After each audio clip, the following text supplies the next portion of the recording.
ఈరోజు నెల్లూరు రూరల్ నియోజకవర్గంలో 36వ డివిజన్లో ఫత్తేగానపేటలో ఉన్నటువంటి పాత శిథిల వ్యవస్థకి వచ్చినటువంటి పోలీస్ క్వార్టర్స్ దగ్గర ఉన్నాం. ఇక్కడ కానీ చూసినట్లయితే మనకి 2 అడుగులు వేస్తేనే పక్కనే డిఎస్పీ గారి కార్యాలయం, 2 అడుగులు ఇటు వేస్తే పక్కనే పోలీస్ అధికారులకి సంబంధించినటువంటి అసోసియేషన్ కార్యాలయం. ఇన్ని పక్కన ఉన్నా కూడా రాత్రులైతే ఇక్కడ ఉన్నటువంటి చుట్టుపక్కల యువత మద్యం సేవిస్తూ, గంజాయి పీలుస్తూ, సిగరెట్లు తాగుతూ అసాంఘిక కార్యక్రమాలను ఇష్టానుసారంగా ఈ క్వార్టర్స్లో జరుగుతూ ఉన్నాయి.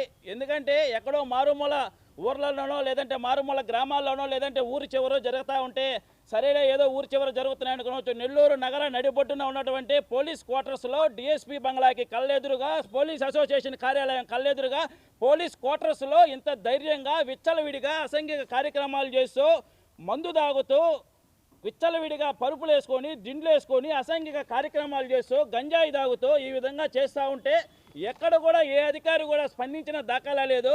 ఎందుకంటే ఎవరన్నా మహిళలు పోవాలన్నా లేదు ఇంకెవరన్నా పోవాలన్నా కూడా అనేక ఇబ్బందులు పడుతున్నారు. దీని మీద అనేక సార్లు కూడా ఇక్కడ ఉన్నటువంటి సంబంధిత కొంతమంది అధికారులు తెలియజేయడం జరిగింది. ఎవరు కూడా ఎక్కడ ఏదో ఆ రోజు మేము చెప్పినప్పుడు సరే స్పందిస్తామని చెప్తున్నారు, కానీ తర్వాత పట్టించుకున్న దాఖలా లేదు. కాబట్టి జిల్లా ఎస్పీ గారికి మేము ఒకటే కోరుకుంటున్నాం, ఈ క్వార్టర్స్ అన్నింటినీ కూడా డమాలిష్ చేసి ప్రజలకు ఉపయోగపడే విధంగా ఇక్కడ ఏదో ఒకటి కట్టనన్నా కట్టండి, లేదా వీటిని పడగొట్టండి. వీటి వల్ల చుట్టుపక్కల ఉండేటటువంటి కుటుంబాలు ఇబ్బంది పడుతున్నాయి. ఎందుకంటే ఏ రోజు ఎవరు మద్యం సేవించి, గంజాయి సేవించి లేదా ఇతర మత్తులో ఇప్పుడు మనం చూస్తున్నట్టు ఎంతో క్రైమ్ అనేది పెరిగిపోయి ఉంది. ఎప్పుడు ఎవరు ఏ విధంగా బిహేవ్ చేస్తారో తెలియదు. ఇక్కడ ఉన్నటువంటి ఒక క్వార్టర్స్లో ఒక బ్లాక్లోకి వెళ్తేనే